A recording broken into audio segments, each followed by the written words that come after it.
Hello all, ಯಲಹಂಕದಲ್ಲಿರುವ VJ international ಸ್ಕೂಲ್ನಲ್ಲಿ exhibition ನಡೀತಿರೋದು ನಿಮಗೆಲ್ಲರಿಗೂ ಗೊತ್ತಿರೋದು. ಸುಮಾರು 40,000 ಮಕ್ಕಳು ಪಾರ್ಟಿಸಿಪೇಟ್ ಮಾಡ್ತಿದ್ದಾರೆ. ಇದರಲ್ಲಿ ನಮ್ಮ ಸನ್ರೈಸ್ ಪಬ್ಲಿಕ್ ಶಾಲೆಯು ಭಾಗವಹಿಸ್ತಿದೆ. ಈ ವಿಡಿಯೋ ಮಾಡೋ ಉದ್ದೇಶ ಏನಂದರೆ, ನಾನು ಅಲ್ಲಿಗೆ ಹೋಗಿ ಶಾಕ್ ಆಗೋದೆ. ಇದೇನಪ್ಪ ಮಕ್ಕಳು ಈ ರೀತಿ ವೆಯ್ಟ್ ಮಾಡ್ತಿದ್ದಾರೆ, ಇಷ್ಟು ಕ್ರೌಡ್ ಏನಕ್ಕೆ ವೆಯ್ಟ್ ಮಾಡ್ತಾ ಇದ್ದಾರೆ ಅಂತ ನೋಡಿದ್ರೆ ನಮ್ಮ ಸನ್ರೈಸ್ ಪಬ್ಲಿಕ್ ಸ್ಕೂಲ್ನ ಸ್ಕೇರಿ ಹೌಸ್ ಎಕ್ಸ್ಪೀರಿಯನ್ಸ್ ಮಾಡಬೇಕು ಅಂತ. ಈ ಕಾನ್ಸೆಪ್ಟ್ನ ಉದ್ದೇಶ ಇಷ್ಟೇ. ದೆವ್ವ ಭೂತ ಇದೆಲ್ಲ ಸುಳ್ಳು, ನಮ್ಮ ಭ್ರಮೆ ಅಷ್ಟೇ. ಈ ಒಂದು ಸತ್ಯನ ಅರಿತು ಮಕ್ಕಳೆಲ್ಲ ಭಯಮುಕ್ತರಾಗಿ ನಗ್ನಗ್ತಾ ಮನೆಗೆ ಹೋಗ್ಲಿ ಅನ್ನೋದೇ ನಮ್ಮ ಉದ್ದೇಶ.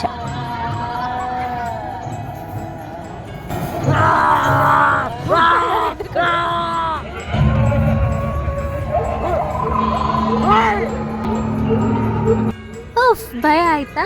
ಇದನ್ನ ಲೈವ್ ಆಗಿ ಎಕ್ಸ್ಪೀರಿಯನ್ಸ್ ಮಾಡ್ಬೇಕಂದ್ರೆ ನಾಳೆ ಸಹ ಎಕ್ಸಿಬಿಷನ್ ನಡೀತಿದೆ. ನೀವೆಲ್ಲ ತಪ್ಪದೆ ವಿಸಿಟ್ ಮಾಡಿ.